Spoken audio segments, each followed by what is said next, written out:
What's going on, everybody? Welcome to another episode of Kickin with Kachi, where we highlight individuals that are really taking the industry by storm. And today, we have legendary musical artist PNK NYC, officially bred. Thank you for coming in and kicking with my brother. Thank you. What's up? What's up? It's PNK, PNK NYC on every platform. And yeah, we ready for some fire interview. We got some new music coming on the way very soon. I want to say shout out to my boy DC. He be putting in that work, so he's lit.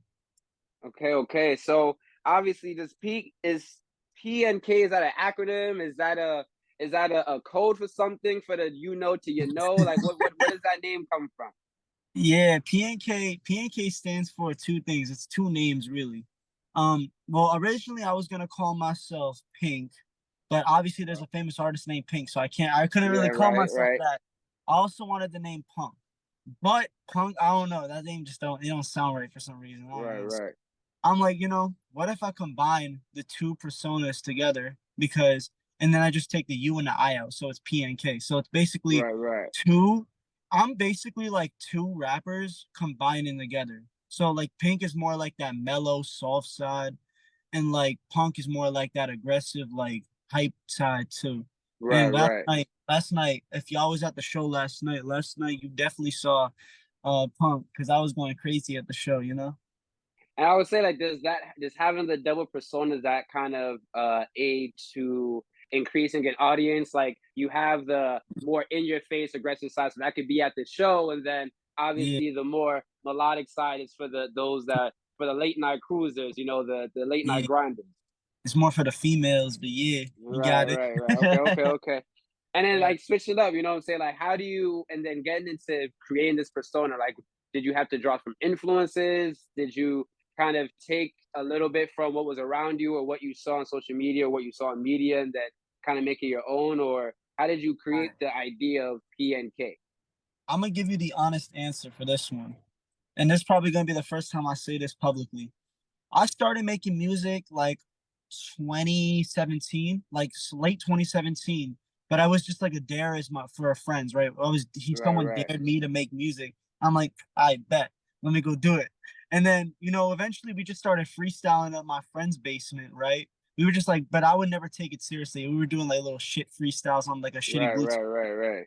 And like basically, around like I did that and I quit like in 2018, but then I got back into it in 2019. Just I would freestyle every single day. I had a friend of mine. I had a friend of mine who got me to start making music. I would constantly listen to his music all day while I was at the skate park with my friends type shit. His name is Right. Mullah Man Dam. If you don't know him, Mullah Man Dam, highly underrated artist. Y'all need to check him out.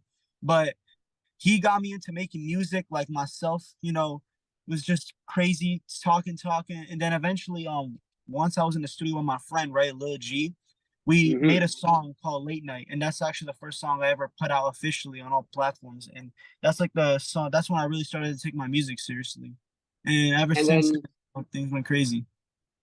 from the moment of like you said, like freestyling and being in the lunchroom and being on the stoop is different Yeah, than being in the studio and being in the definitely, booth, right? So what definitely. sort of things did you kind of have to learn or kind of have to realize about yourself and your craft? Because obviously as a consumer, I only know what I like, you know what I'm saying? But Yeah. you as a producer, there obviously are elements that you are putting together intentionally, and Mhm. learning how to do that. So what sort of parts of the game, so to speak, did you have to learn to improve your game, so to speak? Honestly, I'm not gonna lie to you. Probably the one thing I really had to learn was probably one take freestyle because I one take freestyle on my Okay. music. So like basically learning how to like perfectly craft my one take freestyles was really what I learned over the past couple of years because I used to write my music, but like to be honest with you, writing took too long for me. It like stressed me out. So like I Hmm. was like, I flow better when I freestyle. So like and so I flow better. My lyrics, I don't know, like the lyrics come out better when I'm like just Right. freestyle. So like I just learned how to do one takes on freestyle so we can just get songs knocked done like that. Right, So exactly. me and my producer, like me and my producer, probably Gary, he make the beat, I record the beat, we mix and master. Songs done in 45 minutes. So Wow. like easy. And I was gonna ask, like, what is the process like? And now that you're, gaining a little bit more traction, like, I definitely do want to get into Guardian Records, like that whole shebang and shabuza. Definitely. And then, so what's the day to day looking like now that you are stepping in from passion to profession with this music thing? Well, I'm gonna say this. My crew GMF. Shout out everybody in GMF. Guardian Mafia family. We're crazy. We're going crazy right now. We got my boy AJ doing crazy. We got obviously me. We got my boy Gary who does everything: engineering, cover arts, fucking mixing and mastering. He does like all the music process. Hell, sometimes I'm not even gonna lie. He helps me like find vocals that he helps me like find like things that to inspire me to do things. Mm-hmm. And we Mm-hmm. made a whole collab project together, rockstar shit. But as of that, GMF, my crew, the day-to-day life, honestly, I'm not gonna lie, we do a lot of crazy shit. It's just like studio, hanging out, driving driving the whips and shit like that. Like we going crazy. That's really our day-to-day life, honestly. And then now, like, what has been some highlights in, like, making the music and going to shows, right? And performing these songs that you work really hard at, and hoping that at least one person's resonating with it, and then see that you have a whole room of people that are listening to your music. Like, what has that experience been like? That experience was crazy. Honestly, probably the one most like thing experience is like, damn, I'm really a musician is like when I went to a show like in February and like people knew my song word for word and they started a Right, mosh pit. right, We started like a little mosh pit. It wasn't crazy. I'm not gonna say it's big, but it was a little mosh pit. And like at that moment, I realized like, damn, what the fuck? I'm like, damn, I really like, I really got fans. That's crazy. Like I actually have people tuning into my music, right, and people like willing enough to pay to go to my show, which was like kind of crazy to me. Like right, I didn't, right, because in my head, I still think I'm like, in my head, I still think I'm just like some random dude, like just some random guy just making music for fun. But now, like taking it seriously, it feels a little weird. Sometimes it feels weird. right, right. And I would say, like, I mean, it probably, in the weirdness, it probably also gives you confidence to Oh show yeah, that for you are, you're definitely doing what you're doing and doing it well. So sure. congratulations to you, most definitely. So, Appreciate it. we got to get into the new music, right? So what we know, the visuals, we know that you're the guy for it. If you guys haven't checked out his page, once again, PNK NYC, check out all the visuals, check out all the dope graphics that he got going on, the music that's dropping as well. So what's coming next, and what do you want fans to kind of hear and know from you? Probably. I'm pretty sure my next single is dropping on the 29th on September. It's gonna be that song with Carbon. It's gonna be a nice song. I'm telling you, it's a nice song. I got a lot of people like hitting me up every day. I got people literally hitting me up every day for that song, and I'm like, chill. I know I delayed it. Chill out. But like, I'm delaying it for a reason. I'm not doing that just to say screw you guys. I'm literally doing it for a reason. There's a reason why I delayed the song.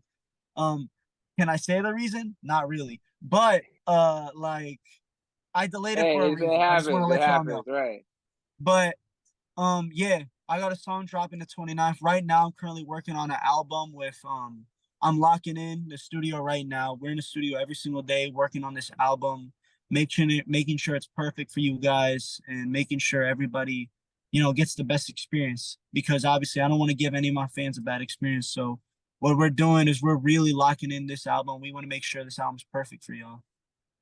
Okay, and then not to switch gears on such a beautiful moment, but the people have asked me, right, like, is it just one shiesty mask that you have, or do you have a collection of shiesty masks in the closet that you just bring Bro, out for like, do you got like a Monday shiesty mask, a Tuesday shiesty mask, a Wednesday one, maybe one that got some, like, a girl's name on the back for a little bit, for a little yo, bit of bro, flavor? you're fucking. Well, no, okay, I'll say this.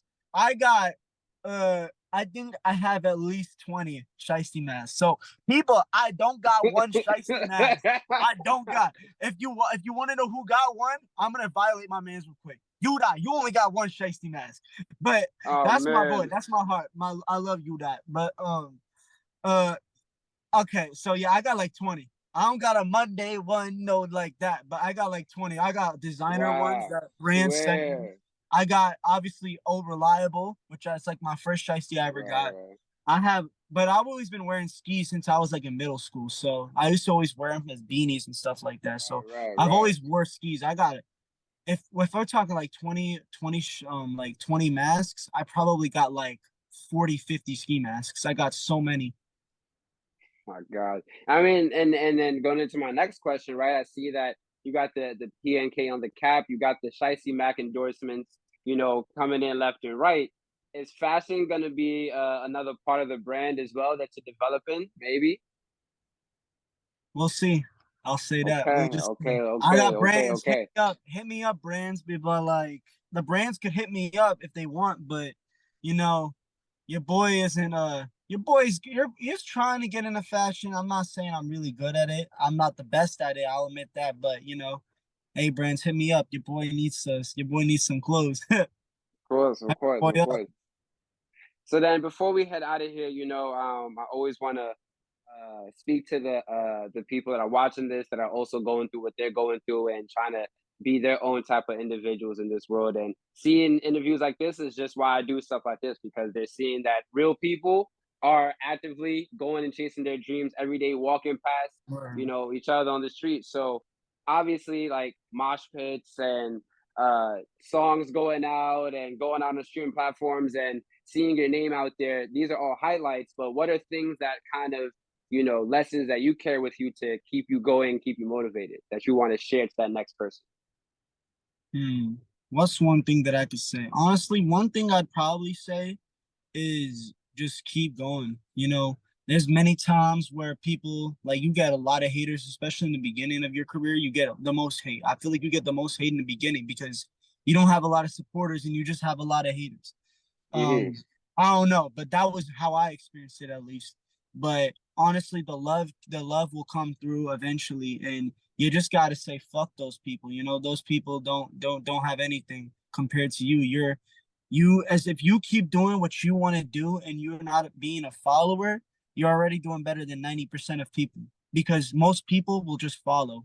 Me, what I'm trying to do is I want me and my crew to go up in the next level. But I'm telling you, everybody can make it because me, I'm just a regular dude. I'm just a regular dude. We're all regular people just like chasing our dreams. So like saying, oh, I'm different because I'm a musician. Nah, I'm a regular dude. I'm a regular Right, dude. So like right. you could easily do it. You just gotta put that dedication, that hard time, and you gotta say screw the negativity. That's it. And that's beautiful. And that's beautiful, man. Thank you. Thank you. Once again, like I said, I know you out in Long Island visiting family. I love that Right. for you, my brother. And I'm glad that he was able to, take some time to chop it up and, hear your story today. Thank you, bro. Appreciate that, man. Yo, thank you guys for another amazing episode of Kicking with Kachi. You guys can check out my boy PNK on all streaming platforms out right now. PNK NYC out on all social media platforms. That's Instagram. Shout out to the GMF. Thank you, thank you. I need to get the guys. You got next time you come on here, I need to get the full guys out here on the Man, interview and trust get me, my everybody boy's here. gonna come in. My boy's coming in next time. Don't worry about it. Big GMF for Hold L. you You to already know that. what's I'm gonna up. hold you to that. I need to see the guys. Thank you once again so much for another Of amazing course. interview. You guys can check out this interview at the DC Voice on Instagram and YouTube. Check out me on Instagram at Koch.the_analyst on Instagram. Thank you, thank you, thank you. Hey guys, Kachi, we're out of here. Peace.